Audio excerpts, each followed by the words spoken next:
Big Cable's home internet will put you through the stages of grief, like denial. My introductory rate is over, but surely they won't raise the price. Or anger. They've raised it! But with T-Mobile 5G home internet, you get our price lock guarantee, so we won't raise your rate for internet ever. And it's just $50 a month with autopay and eligible payment method. Check availability today. Price lock exclusions like taxes and fees apply. Qualifying credit required. Regulatory fees included in $50 price for qualified accounts, plus $5 per month without autopay. Debit or bank account required. Every 3 minutes, a child is born with a cleft condition. Untreated cleft conditions can make it difficult to eat and speak, damage hearing, and threaten lives. Operation Smile provides free cleft surgery so that all children receive the care they deserve. Donate to Operation Smile this holiday season. Your donation will be matched to provide twice the new smiles. There's no better gift. Give new smiles today by going to operationsmile.org and donating. That's operationsmile.org. Hi, from Wonder Media Network, I'm Jenny Kaplan, and this is Womanica. This month, we're pulling back the curtain to reveal women overlooked in their own lifetimes or in our historical accounts of the eras in which they lived. We're talking about the activists, thinkers, leaders, artists, and innovators history has forgotten. Today, we're talking about an artist who traveled far and wide to document plants from all over the world, at a time when most women like her couldn't travel at all. Let's talk about Marianne North. Marianne North was born on October 24, 1830 in Hastings, England. Her father was a wealthy Englishman and a member of Parliament. When Parliament wasn't in session, Marianne and her father traveled across the continent of Europe. Everywhere Marianne went, she brought along a diary and a sketchbook to record her travels. In her 20s, Marianne visited Kew Gardens, a sprawling garden created by British scientists and aristocrats. These men took plants from all over the globe, brought them back to England, and planted them in the Kew. Marianne walked through the gardens, captivated by these plants from distant lands. Around that time, Marianne also took up a new hobby, flower painting.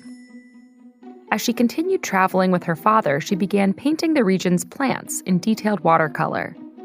In 1867, Marianne learned how to use oil paint to render her nature scenes. She described the experience as almost impossible to leave off once it got possession of her. Watercolors were the more traditional choice for botanical renderings, but they fade over time. Oil paintings preserve their pigment. With oils, Marianne's landscapes took on a new vibrancy. Just a few years after being introduced to oil painting, Marianne and her father were on a trip to the Alps when her father became sick. Marianne rushed him back home to Hastings, where he died. Marianne described her father as the one idol and friend of my life. His death was a devastating loss, and to process her grief, she decided to leave Hastings, travel the world, and paint the plants she saw. So, Marianne went west, to Canada, the US, and Jamaica. She preferred to travel alone, which was highly unusual for wealthy Victorian women. But Marianne did not seem to give societal norms much mind. She made her way through the world on boats and canoes, marching through jungles and swamps, scaling cliffs and mountains. After finishing her tour of North America and Jamaica, Marianne spent a year in Brazil. She lived deep in the forest. During the night, she slept in a small hut. During the day, she would go into the forest and paint. Marianne did her work among the plants, sitting on a small folding chair in front of an easel propped up on wooden beams. The botanical drawings of the time most commonly isolated the plant in question. Marianne painted her specimens in their natural habitat. This meant fuller landscapes, animals, sweeping skies, and even sometimes people appeared in Marianne's rich depictions. Marianne completed 100 paintings over the course of her year in Brazil, and she was only getting started. She traveled back to the United States, where she witnessed the Californian redwoods. While there, she also became concerned that colonizers were destroying the natural forest. She wrote, It broke one's heart to think of man, the civilizer, wasting treasures in a few years to which savage and animals had done no harm for centuries. After California, she traveled to Japan and then Borneo. While in Borneo, she painted a carnivorous pitcher plant that had never been documented by British scientists. Joseph Hooker, the director of Kew Gardens, called the plants Nepenthes northiana, an homage to Marianne. Over the course of her painting career, 4 other plants were named after Marianne. Her work was an asset to the British scientific community, and Marianne became close friends with scientists like Charles Darwin.